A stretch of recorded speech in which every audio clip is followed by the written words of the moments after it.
Chochote kile ambacho unatamani kukifanya, alafu unahisi kwamba you are not comfortable. Yani kuna kitu unatamani, kwa mfano unatamani kuanza kujifunza kupika labda kitu fulani kwa ajili ya kufanya business, labda kuandaa vitafunwa kwa ajili ya kuuzia watu asubuhi, na unahisi like I'm not comfortable. Watu watanionaje, watanichukuliaje? Labda unataka kuanza kufanya content, kujirecord na kupost some content za kuelimisha watu, kuburudisha and wherever, alafu unahisi kama nitaonekanaje? Yani unaona kabisa I will never be comfortable when I do this.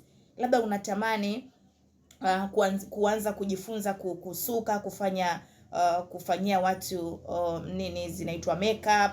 Unataka kujifunza lakini unahisi like mbona nitakuwa siko comfortable na hiki kitu? Watu watanichukuliaje, watanionaje? Unatamani kuanza kuuza kitu fulani, labda kufanya biashara fulani, labda kutembeza mashuka hapo mtaani, lakini una feel like mbona nitakuwa uncomfortable?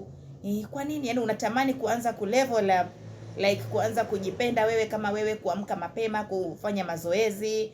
Unahisi like mbona nitakuwa siko comfortable? Watu wataona kama najidai, najisikia and all that. Chochote kile ambacho unatamani kukifanya na unahisi kwamba watu wataona kama, yani wewe unaona kama mbona siko comfortable na hiki kitu, mbona I will never be comfortable, yani unaona kama unaojisikia hapana, hicho kitu kifanye. Kuna watu wengi wanatamani kuweka hata mipaka katika maisha yao. Mtu anaona kila mtu anamuingilia anavyotaka, anamfanya anavyotaka. Kwa nini? Kwa sababu tu mtu hana mipaka. Mtu anatamani hata ajiwekee mpaka katika maisha yake, lakini unapata ile hofu. Anza leo. Chochote ambacho unatamani kukifanya ambacho hakita kuwa cha kumuathiri mtu, anza sasa. Utakuja kunishukuru.